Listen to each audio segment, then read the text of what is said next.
అఖిలభువనదీపం భక్తచిత్తాబ్జసూర్యం సురగుణమునిసేవ్యం తత్వమస్సాదిలక్ష్యం హరిహరసుతమీశం తారక బ్రహ్మరూపం శబరిగిరినివాసం భావయే భూతనాదం.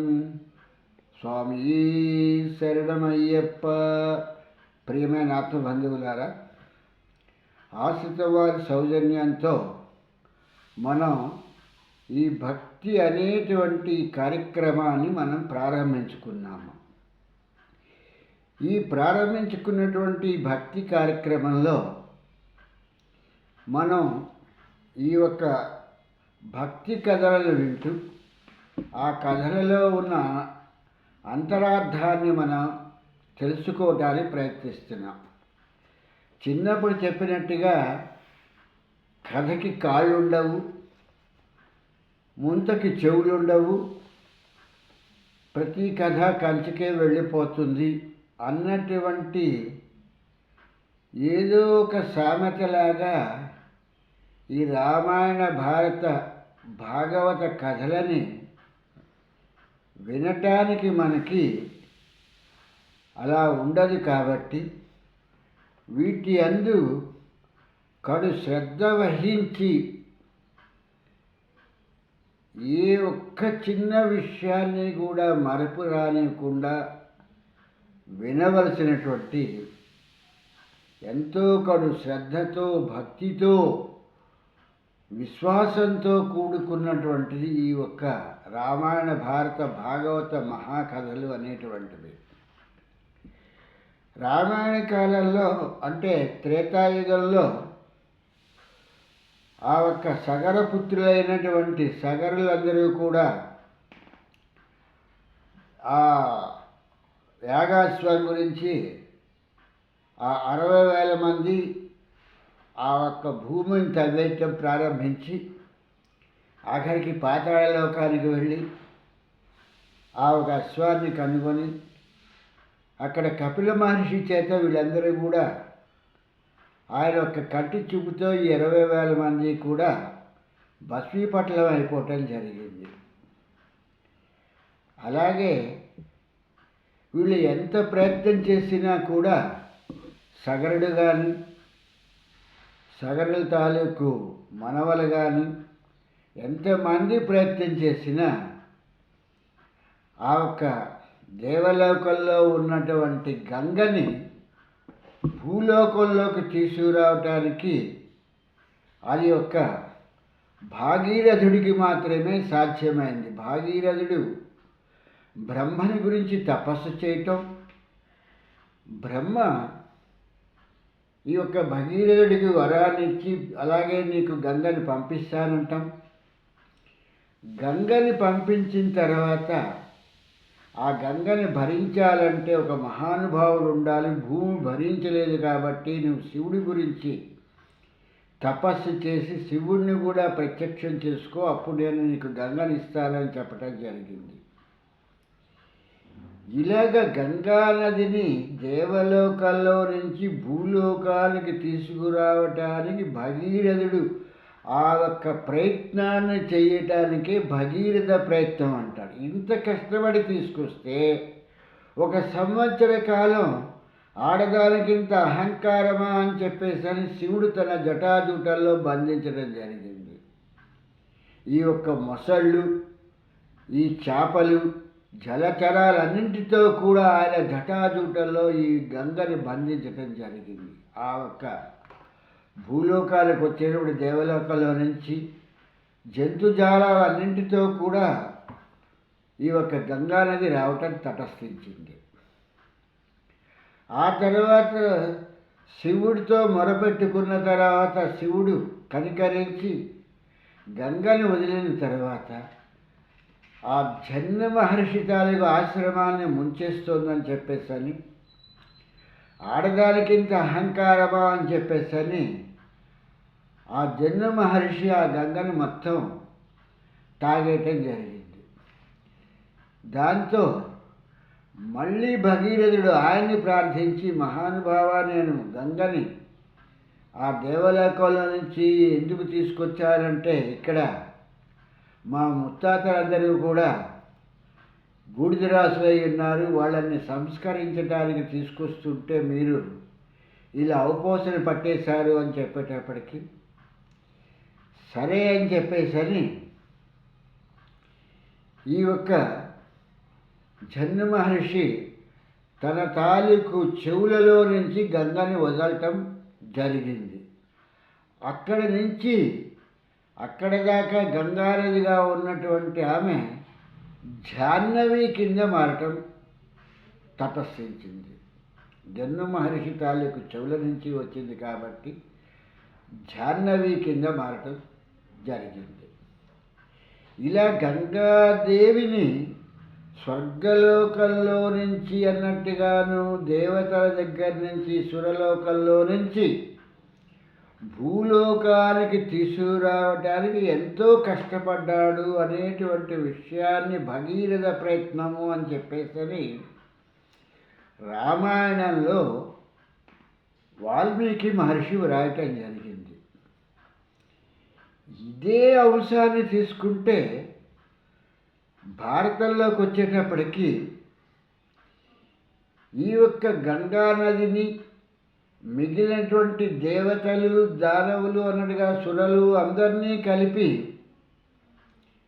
బ్రహ్మ తన లోకానికి పిలిచి తన లోకంలో సమావేశపరిచి బ్రహ్మలోకంలో వీళ్ళతో మాట్లాడుతూ ఉండగా, గంగాదేవి తాలూకు అందాన్ని చూసి మోహితుడైనటువంటి వాయువు ఆమె కట్టుకున్నటువంటి చీరని కొంతవరకు తొలగించడం జరిగింది.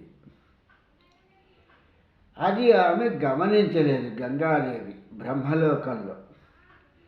దీన్ని గంధర్వులనేటువంటి ఆ గంధర్వరాజు అయినటువంటి అతను ఆ గంగాదేవి కట్టుకున్నటువంటి చీర తొలగటంతో ఆ తొలగిన ప్రదేశాన్ని మోహంతో చూడటం జరగటంతో బ్రహ్మదేవుడు ఆ ఒక గంధర్వుల తాలూకు అధిపతిని, నీవు భూలోకంలో సంతరుడుగా పుట్టి భూలోకవాసివిక అని చెప్పేసని ఆ ఒక్క బ్రహ్మదేవుడు ఈయన్ని శపించటం జరిగింది. దీన్ని అతను తప్పు చెయ్యలేదు అని చెప్దామనుకుని చెప్పేసని గంగాదేవి ఇది జరగటానికి కారణం ఏంటంటే పంచభూతాలకు సంబంధించినటువంటి వాయువు మూలంగా ఇటువంటి ప్రక్రియ జరిగింది కాబట్టి ఈ తప్పులో నాది కానీ, వాయుది కానీ, లేకపోతే ఆ గంధర్వాధిపతిది కానీ లేదు కాబట్టి అని తను సమర్థించి బ్రహ్మదేవునికి చెప్దామనుకుని ప్రయత్నం చేస్తే, బ్రహ్మదేవుడు గంగని కూడా ఇందులో నీ భాగం కూడా ఉంది కాబట్టి నీవు కూడా భూలోకానికి పోయి ఆ గంధర్వుడి తాలూకు భార్యగా అవ్వు అని చెప్పేసరి శపించటం జరిగింది.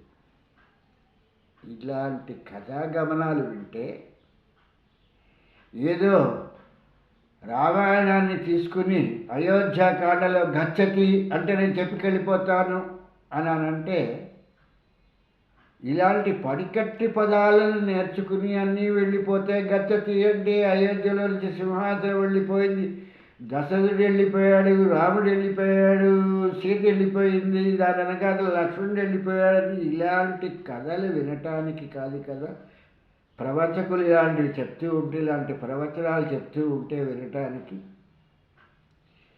రామాయణంలో ఉన్నటువంటి ఈ ఒక్క భాగాన్ని, ఏదైతే గంగావతరణం అనేటువంటి భాగాన్ని తీసుకుని వాల్మీకి మహర్షి గంగని భూలోకానికి తీసుకురావడానికి ఆ భగీరథుడు ఎంత కష్టపడ్డాడు. హిమవంతుడి తాలూకు పుత్రికలైనటువంటి వీళ్ళిద్దరు కూడా, ఒకళ్ళు గంగా, రెండు ఉమా అనేటువంటి వీళ్ళిద్దరి తాలూకు జీవిత చరిత్రలు చెప్పుకుంటూ రామాయణంలో రాయటం జరిగింది. మరి ఈ కథనే దగ్గరగా అన్నట్టుగా తీసుకుని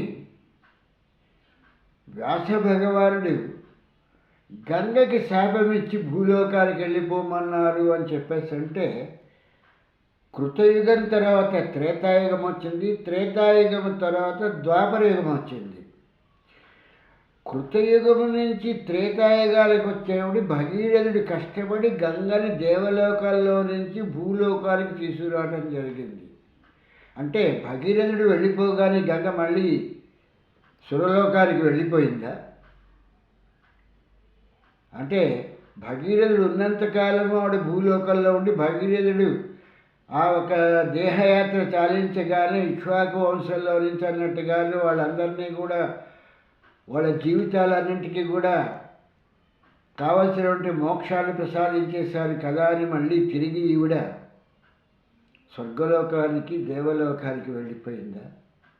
వెళ్ళిపోతే ద్వాపర యుగంలో మళ్ళీ బ్రహ్మ ఆ గంగని శపిస్తే ఈ సంతల్ని వివాహం చేసుకుని ఈ అష్టవశువుల్ని కని 7 తన తాలూకు గంగానదిలోనే కలిపేసుకున్నట్లుగా ఆ ఒక్క భారతంలో రాసుకు రావటం జరుగుతున్నటువంటిది. 8వ వాడైనటువంటి వాడు గాంగేయుడిగా భీష్ముడిగా ఉండటం జరిగింది అనేటువంటి కథాగమనాన్ని రాస్తున్నారంటే, రాస్తున్న వాళ్ళు ఎవరో మామూలు ఆషామాషిగా అన్నట్టుగా కాదు. కొన్ని వేల సంవత్సరాలు తపస్సు చేసినటువంటి వాల్మీకి మహర్షి రామాయణాన్ని రాసి అందులో గంగావతరణ అనేటువంటిది తీసుకుని భగీరథుడు గంగని ఎలా తీసుకొచ్చారు అనేటువంటి విషయాన్ని చెప్పటం జరిగింది. వ్యాసో నారాయణో హరి అని చెప్పేటువంటి యుక్తమైనటువంటి మాటను తీసుకుంటే వ్యాసుడే నారాయణుడు, నారాయణుడే వ్యాసుడు అని చెప్పేటువంటి ఈ సూక్తి చెప్పేటప్పుడు గంగకి బ్రహ్మదేవుడు శాపం ఇవ్వటం ఏమిటి, బ్రహ్మ భూలోకానికి రావటం ఏమిటి, భూలోకంలో సంతడిని వివాహం చేసుకోవటం ఏమిటి, వివాహం చేసుకున్న తర్వాత ఆమె కలిగినటువంటి సంతతి ఆ అష్టవసువుల్లో 7 తనలోనే గంగానదిలోనే లీలం చేసుకోవటం ఏమిటి, ఈ కథలలో ఉన్నటువంటి అంతర్భాగాలు ఏమిటి అనేటువంటిది మనం ఆలోచించగలిగే స్థితిలో లేము. ఎవరిని చూసినా సనాతన ధర్మము, ఎవరిని చూసినా హిందూ ధర్మాన్ని మాట్లాడతాం, కానీ ఇందులో ఉన్నటువంటి క్లిష్టతరమైనటువంటి విషయాలు వేటి మీద కూడా మనం గురువు దగ్గర కూర్చుని వాటిని గురించిన విషయాలు తెలుసుకునే పరిస్థితిలో ఉన్నాం. ఒక నలందాలో కానీ, ఒక తక్షశిలలో కానీ, ఒక సాందీపుల్ లాంటి మహాముని దగ్గర కానీ, లేకపోతే ఒక వాల్మీకి లాంటి వారి దగ్గర కానీ, ఇలాంటి గురుకులాల్లో మనమేమైనా వాళ్ళ తాలూకు గురువులకు మనం సేవ చేసి మనమేమైనా విద్య నేర్చుకున్నామా అంటే అలాంటిది ఏమీ లేదు.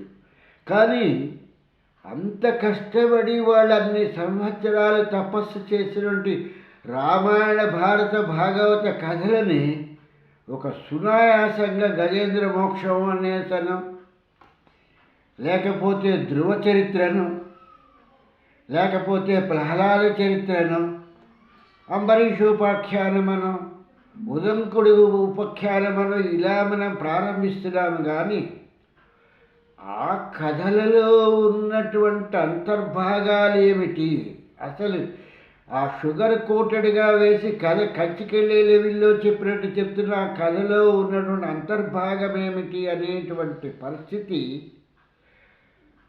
మనకి మనం ఆలోచించుకోలేకపోగా, మనం ఏదో కాలనివాని నూతగుని కాలనివాడి విశిష్ట వస్తువులని చెప్పని మనకేదో గుడ్డివాళ్ళమయ్యండి మనకేదో తెలిసిందన్నట్టుగా ప్రారంభించి మనం ఇంకో నలుగురికి చెప్తామని అనుకోవటం అనేటువంటిది ఆశాస్పదం.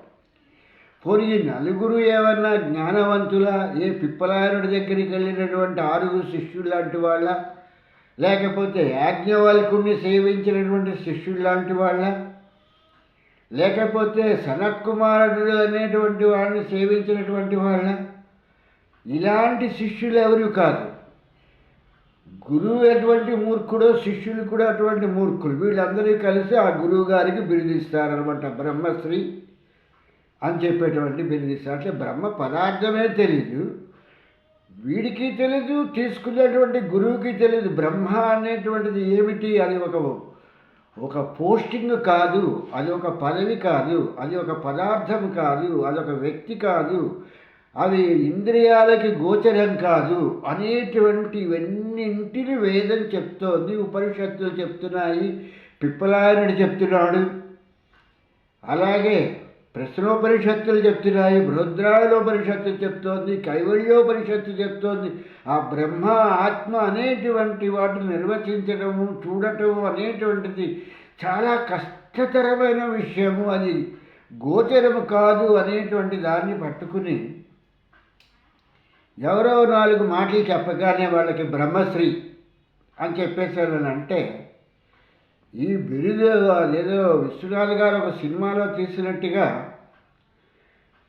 ఆయన నాకు ఒక భారతరత్న బిరుదు ఇప్పించేయకూడదా అని చెప్పని సత్యనారాయణ అంటే ఒక క్యారెక్టర్ చేత ఆయన అనిపిస్తాడనమాట. అంటే ఈ బిరుదులు తీసుకునేవాడికి తెలీదు, బిరుదులు ఇచ్చేవాడికి తెలియదు అన్నట్టుగా ఈ బ్రహ్మశ్రీ అనేటువంటి పదాలు, ఇలాంటి పదాలను ఉపయోగిస్తుంటే వాళ్ళు చెప్పేటువంటి తప్పుడు ప్రవచనాలను వింటూ కూడా చెవులు మూసుకుని జ్ఞానులైనటువంటి వాళ్ళు కూర్చుని ఆ ఒక్క భగవంతుడిని స్మరించుకోవటం తప్పితే ఇంకొకటి చేయగలిగేటువంటి పని లేనటువంటి పరిస్థితిగా ఉంది.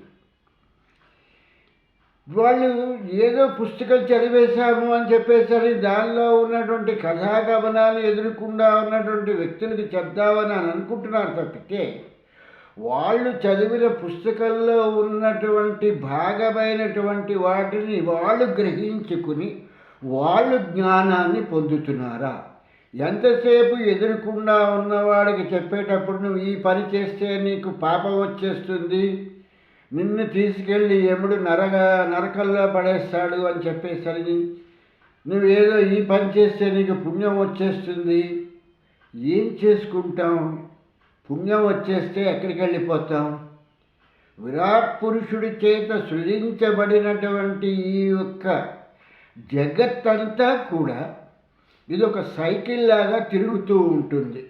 ఒకసారి మీదకి వస్తూ ఉంటుంది, ఒకసారి కిందకు వస్తూ ఉంటుంది అని చెప్పేసి అన్నట్టుగాను విరాట్ పురుషుడు బ్రహ్మ విష్ణు మహేశ్వర్లు అనేటువంటి వాళ్ళని సృష్టించి ఒక్కొక్కళ్ళకి ఒక్కొక్క బాధ్యతను అప్పచెప్పి దాంతోపాటు శక్తి అనేటువంటి దాన్ని కూడా అతను తయారు చేసి వీళ్ళందరూ కూడా ఎందులో ఉంటున్నారు అనేటువంటి విషయానికి వచ్చేటప్పటికీ ఈ యొక్క మాయతో సహితము అన్నట్టుగా కూడా వీళ్ళందరూ కూడా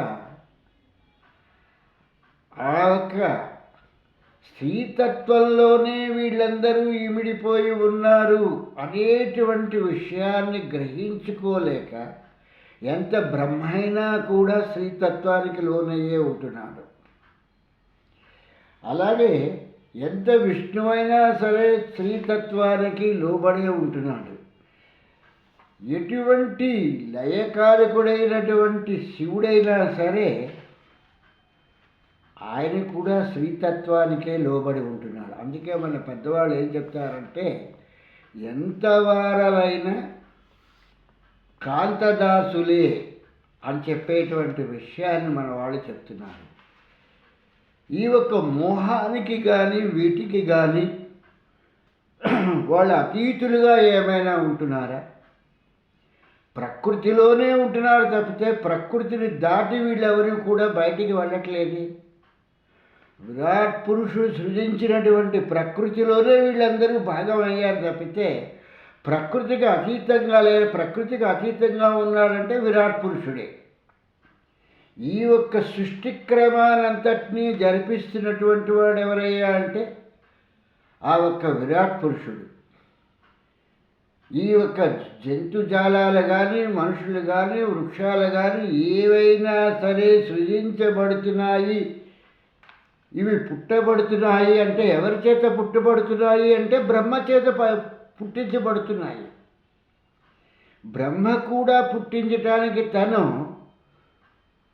మళ్ళీ తను కూడా తపస్సు చేసిన తరువాత కొంతకాలానికి వేదాలు వచ్చిన తర్వాత ఆయన సనకసనందనాదుల్ని ఆయన సృష్టి చేసి సృష్టి క్రమాన్ని చేయమంటే మాకు ఈ సృష్టితో పని లేదు, మేము ఇలా బ్రహ్మచర్యలోనే ఉండిపోతాము అని చెప్పేసాను అన్న తర్వాత ఈ బ్రహ్మ మళ్ళీ ఏకాదశ రుద్రుల్ని సృష్టించి ఆ ఏకాదశ రుద్రుల్లో ప్రథమైనటువంటి రుద్రుణ్ణి పిలిచి నీవు సంతానోత్పత్తిని చేయవలసినది అని చెప్పాడు తప్పితే మీరందరూ ఈ యొక్క కార్యక్రమాలు ఈ యొక్క కర్తవ్యాలు ఈ పనులు చేస్తే మీకు పుణ్యం వచ్చేసి మీరందరూ వచ్చేసి నా ఒక బ్రహ్మలోకంలో కూర్చుంటారు అని చెప్పలేదు. బ్రహ్మకే లోకం అనేటువంటిది ఏంటంటే ఆయన లోకం ఒక కమల పువ్వు తప్పితే ఆయనకి ఇంకేమీ లేదు. విష్ణువు తాలూకు నాభి నుంచి ఉత్పన్నమైనటువంటి ఆ కమలము అది ఆకాశము కాదు భూమి కాదు అన్నట్టుగా అది శూన్యంలో ఉంటుండగా ఎటు కాకుండా ఉంటుండగా అతను ఆ ఒక కమలంలో ఉండి బ్రహ్మ ఆ కమలంలో నుంచి కమలము తాలూకు తూడులో నుంచి కిందకి వచ్చిన అతనికి ఏమీ కనిపించలేదు. విష్ణువు కనిపించలేదు, అతని నాభి కనిపించలేదు. ఆ చీకటిలో ఆ గాఢాంధకారంలో జ్ఞానం లేనటువంటి ఆ సమయంలో అంత బ్రహ్మ కూడా ఎవరి చేత ఇది సృజించబడింది, ఏం చెయ్యాలి నేను, నా కర్తవ్యం ఏమిటి అని చెప్పేసని దీర్ఘంగా రాత్రులు పగలు అనేటువంటిది ఆయన తప్పిస్తే తపహ తపహ తపహ అని వినిపించింది అని ఆ తపస్సు చేస్తే అప్పుడు ఆయన ఆ కమలం మీదకి వెళ్ళి సృష్టి ప్రారంభించి ఈ ఏకాదశ రుద్రులకి సృష్టి చేయమని చెప్పటం జరిగింది. ఏకాదశ రుద్రులు సృష్టి చేస్తూ ఉన్నప్పుడు మళ్ళీ విరాట్ పురుషుడు చెప్పడం జరిగింది, చేస్తున్న సృష్టి సరిపోవటలేదు, ఇంకా పెంచాలి ఉత్పత్తిని అని చెప్పేశాను. అనేటప్పటికీ మళ్ళీ బ్రహ్మ ఈ ఏకాదశ రుద్రుల్ని పిలిచి మళ్ళీ రుద్రుల్లో పెద్దవాడైనటువంటి వాడికి ఇంకా సాధ్యమైనంత వరకు కూడా సంతతిని ఇంకా అభివృద్ధి చేయండి అని చెప్పేసి అన్నాడు తప్పితే మీ అందరూ సక్రమమైన పనులు చేసేస్తే మీ అందరికీ మోక్షం ఇచ్చేస్తాను, మీ అందరికీ స్వర్గం ఇచ్చేస్తాను, మీ అందరినీ దేవలోకల్లో నా దగ్గర బ్రహ్మలోకల్లో కానీ విష్ణులోకల్లో కానీ శివలోకల్లో కానీ ఉంచుకుంటాను అనేటువంటి మాట బ్రహ్మ చెప్పలేదు.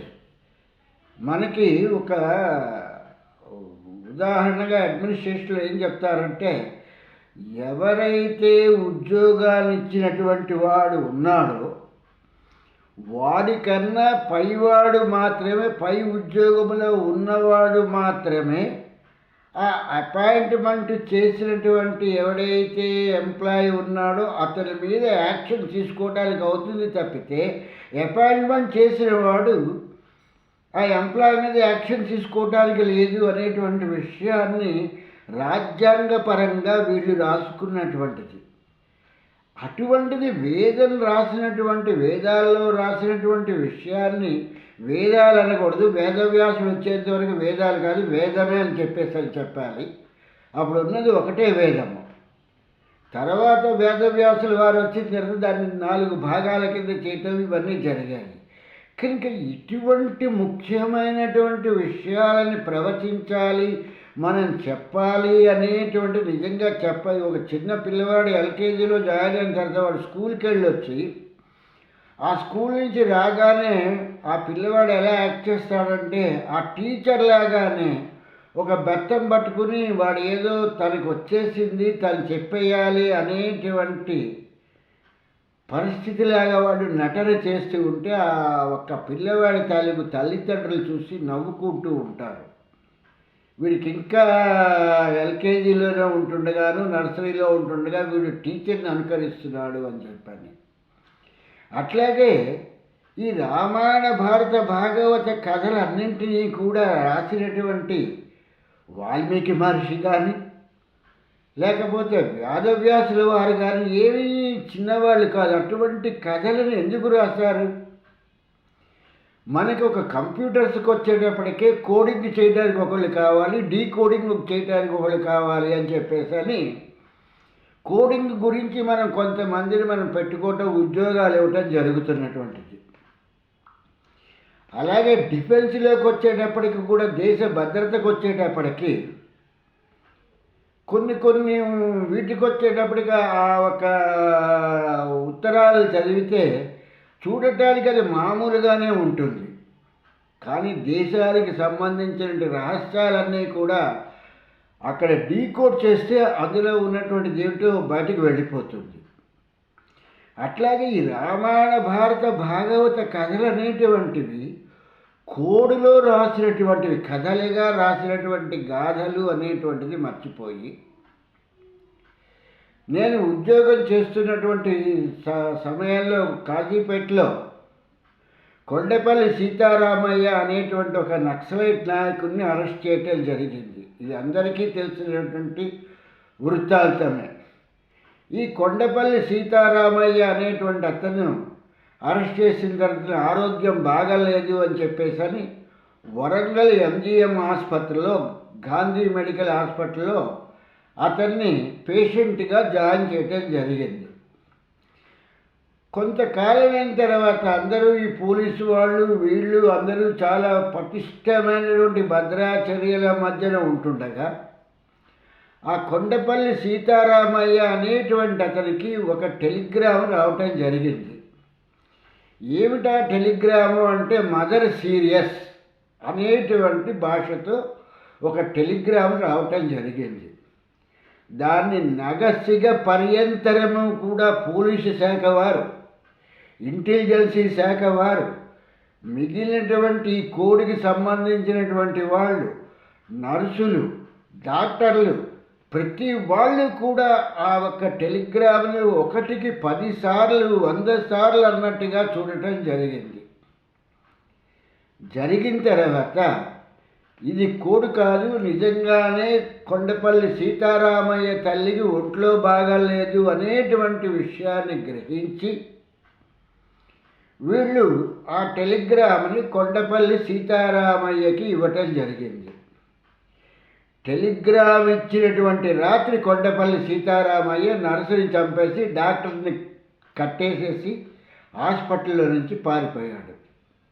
దీని అర్థం ఏమిటయ్యా అంటే, మదర్ సీరియస్ అన్నదానికి ఆ ఎం అనేటువంటిది మిడ్ నైట్ అనేటువంటి, తర్వాత మళ్ళీ వీళ్ళు క్రోడీకరించారు ఆ పదాన్ని. ఎం అనేటువంటి అక్షరం ఏం చెప్తోంది, మదర్ అనేటువంటి దాంట్లో అనేటువంటి దాన్ని తీసుకుంటే మిడ్ నైట్ ఆ ఒక సిస్టర్ని వాళ్ళని డాక్టర్స్ని ఎలా బంధించేసి నువ్వు హాస్పిటల్లో నుంచి బయటకు వచ్చేస్తే మేము నిన్ను ఎలా తీసుకెళ్ళిపోతాము అనేటువంటి రహస్యమైనటువంటి ఒక భాషలో వాళ్ళు రాయటం జరిగింది, ఒక కోడ్లో రాయటం జరిగింది.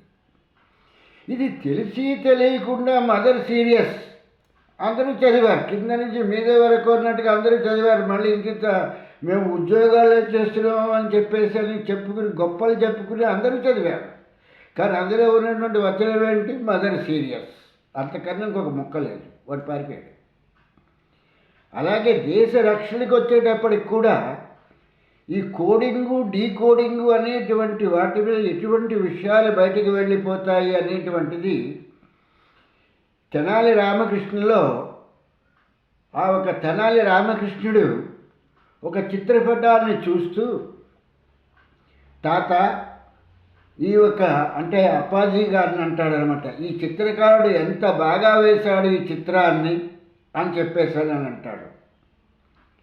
అప్పుడు ఆ అప్పాజీ వారు ఏమంటారంటే, మహామంత్రి తిమ్మర్సి వారు, నీకు వయసా చిన్నది, నీకు అనుభవం లేదు, ఏమీ లేకుండా నువ్వు ఏదో ఈ బొమ్మను చూసి ఈ చిత్రమును చూసి నువ్వు చాలా బాగుందని చాలా ముచ్చటపడ్డావు, కానీ ఈ చిత్రకారుడు ఎంత గొప్పవాడో తెలుసా, విజయనగర సామ్రాజ్యపు తాలూకు లోటుపాట్లన్నింటినీ కూడా ఈ చిత్రకారుడు చూపించాడు.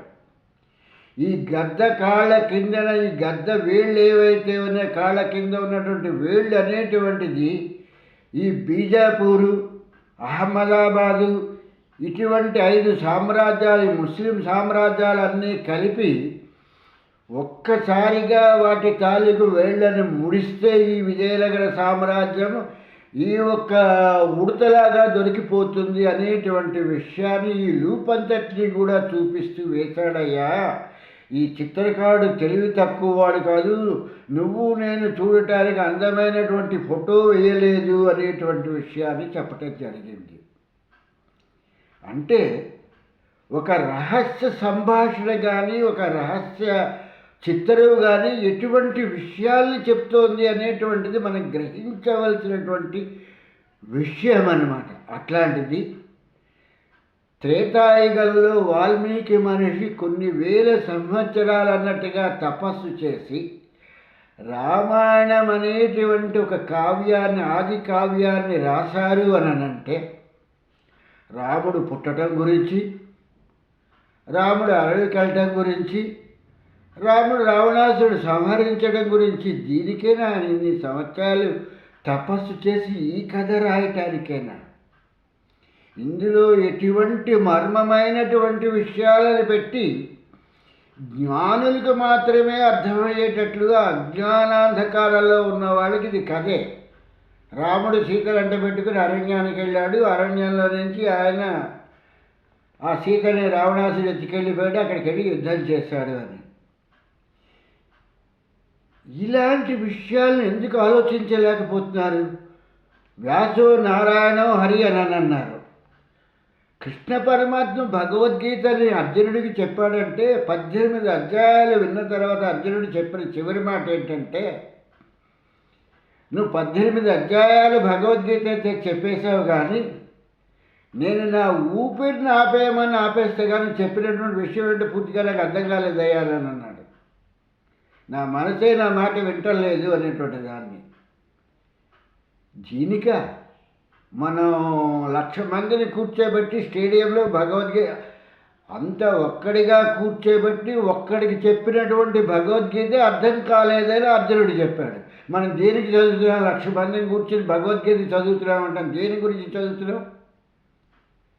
గిన్నీస్ బుక్లు ఎక్కడానికి, లేకపోతే కోకోకోలానో లిక్కర్ బుక్స్ ఎక్కడానికైనా వీటి గురించేనా మనం ఈ 1,00,000 మందిని కూర్చోబెట్టుకుని భగవద్గీత చదివేటువంటిది అనేటువంటి దాన్ని ఆలోచించవలసినటువంటి విషయం.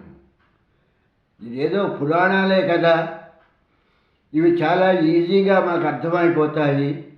కథలేగట్టి కథలేవి అర్థమవుతాయి, చచ్చిపోయే వరకు కూడా కథలేవి అర్థమవుతాయి. చెప్పేవాడు కథలే చెప్తాడు, వినేవాడు కథలే వింటాడు. అందులో ఉన్న అంతర్భాగాలకు వెళ్దాము అనేటువంటి పరిస్థితి ఏమాత్రము కూడా ఆలోచించాడు.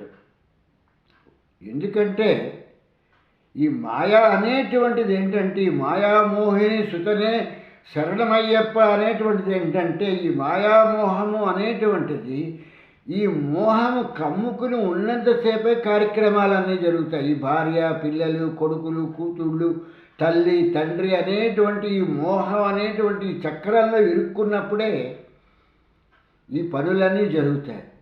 ఈ చక్రాన్ని దాటటానికి అక్కడ విరాట్ పురుషుడే పర్మిషన్ ఇవ్వలేదు. ఆయన కూడా మాయకి నేను లోబడే ఉన్నాను అని చెప్పేసి ఆయన కూడా చెప్తున్నటువంటిది. ఆయన కూడా కృష్ణావతారంలో మాయతో కలిపే పుట్టాడు ఆయన. ఇక్కడ ఇటువంటి విషయాలన్నింటినీ తెలుసుకుని ఆకళింపు చేసుకుని ఇలాంటి విషయాలని మనం శ్రద్ధగా మనం విని వాటి నుంచి మనం నేర్చుకోవాలి అనేటువంటి విషయానికి వస్తే మన జీవితమే సరిపోదు అనేటువంటి విషయాన్ని గ్రహించలేకుండా ఉన్నాము. మనం ఎంతసేపు కథలు వింటున్నాము, ఈ కథలు వినటం మూలంగా మనకు పుణ్యం వచ్చేస్తుంది. కథలు వింటే పుణ్యం రావటం ఏమిటి? పోనీ పుణ్యమే వచ్చింది, ఏం చేసుకుంటాము? ఒక అంటే వచ్చే జన్మకి పుణ్యంతో మళ్ళీ మనకు ఇంకో జన్మ మంచి జన్మ వస్తుందంటే జన్మ రావటం అయితే తప్పదు. అది బ్రహ్మకున్నటువంటి పని. జీవరాశుల్ని పుట్టించటము, జీవరాశులని వృద్ధి చేయటం అనేటువంటిదేమో విష్ణువు చూస్తే, జీవరాశుల్ని లయం చేయటం అనేటువంటి పనిని పరమేశ్వరుడు చూస్తున్నాడు అంటున్నారు. లయమైపోయిన తర్వాత మళ్ళీ ఏమవుతుంది? మళ్ళీ పుట్టడం జరుగుతూనే ఉంది. మరి అలాంటప్పుడు ఈ పుణ్యాన్ని సంపాదించి ఏం చేస్తాం? లేకపోతే ఈ పాపాన్ని మూట కట్టుకుని ఏం చేస్తాము? వీటన్నింటి మూలంగా మనం జరిపేటువంటి క్రియ ఏమిటి? మనకంటూ ఒక బాస్ అనేటువంటి వాడు బ్రహ్మ, విష్ణు, మహేశ్వరులు అనేటువంటి ఈ ముగ్గురు బాసులు మనకుండి విరాట్ పురుషుడి తాలూకు ఆజ్ఞలతో ప్రతి జీవరాశిని కూడా, ప్రతి అంటే ఈ సకల చరాచర జగత్తంతటినీ కూడా కదుపుతున్నటువంటిది విరాట్ పురుషుడే కదా. దాన్ని వదిలేసి మన సొంత తెలివితేటలతో మనమేదో పుణ్యం సంపాదించేసుకుని అంటే విరాట్ పురుషుడి కళ్ళు కప్పేస్తామా? లేకపోతే బ్రహ్మ పుట్టించకుండా మళ్ళీ పునరతి జననం, పునరతి మరణం అనేటువంటిది శంకరాచార్యుల వారే చెప్పారు. అలాంటి పుట్టడం, మరణం అనేటువంటి లేకుండా చేసుకుంటామా? ఒక ఋషికి ఆ మరణ దేవత చెప్తుంది అన్నమాట. ఆయన మరణం గురించినటువంటి విషయంలో అడిగితే అక్కడ చెప్తుంది మరణదేవత, నేను నీకు మిత్రుడినే కానీ శత్రువుని కాదు. నీ దేహం శిథిలమైపోతూ ఉంటే నీ దేహంలో ఉన్నటువంటి జీవుడిని, ప్రాణాన్ని తీసుకుని వెళ్ళి ఇంకొక కొత్తగా వచ్చేటువంటి దేహంలోకి ప్రవేశపెడుతున్నా. అది బ్రహ్మ తాలూకు ఆజ్ఞతో ప్రవేశపెడుతున్నాను. విరాట్ పురుషుడు ఆత్మగా అందులోకి ప్రవేశిస్తున్నాడు. ఇందులో నేను చేసేదేమీ లేదు. నేను నిన్ను చంపేయటలేదు. మరణదేవత ఏదో వచ్చేసింది, ఆసన్నమైపోయింది అని చెప్పేసాను అనుకుంటే ఇది మీ తాలూకు తెలివి తక్కువతనం. నేను మీకు మిత్రుడు లాంటి వాడిని, స్నేహితుడు లాంటి వాడిని. స్నేహితుడు ఆదుకుంటాడు తప్పితే శత్రువులాగా స్నేహితుడు మనల్ని నాశనం చేయడని. కనుక ఈ యొక్క జీవుడికి, ప్రాణానికి మరణం అనేటువంటిది మిత్రుడు లాంటిది. ఇది దేహాలని మార్చి కొత్త దేహాల్లోకి ప్రవేశపెడుతుంది. చనిపోతున్నాడు అనేటువంటి ఎవడు చనిపోతున్నాడు? జీవుడా, ప్రాణమా, ఆత్మ? మరి ఇంత కథలు చెప్పేటువంటి మళ్ళీ వీళ్ళు మాకు వయసు వచ్చేసి వృద్ధులమైపోతున్నాం, ఇంకో 5 సంవత్సరాలు బతుకుతాం, 10 సంవత్సరాలు బతుకుతాం అంటారు. వీడెవడు చెప్పటానికి 5 సంవత్సరాలు బతుకుతాం, 10 సంవత్సరాలు బతుకుతామని?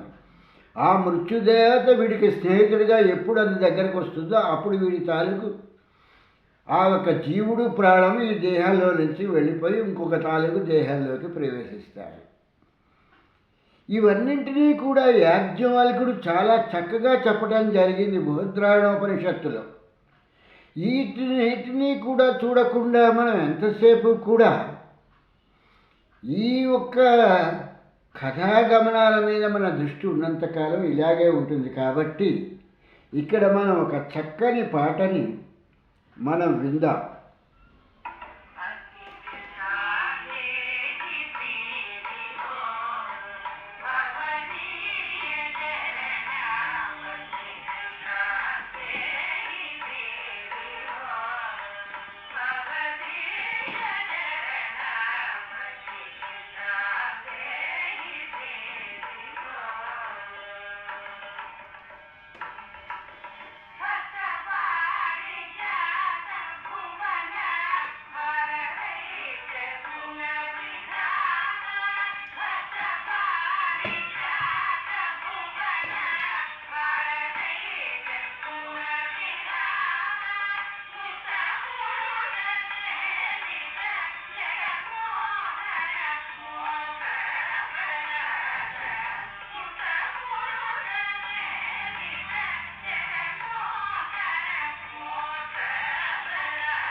వెంకటనాథుడి తాలూకు అనుగ్రహంతో ఈ రోజుకి సమయం ఎక్కువైంది కాబట్టి ఇక్కడికి ఆపేసుకుని ఆ వెంకటనాథ కృపతో రేపు మళ్ళీ మనం చెప్పుకుందాం. అంతవరకు సెలవు. స్వామి శరణం, స్వామి శరణం, స్వామియే శరణమయ్యప్ప.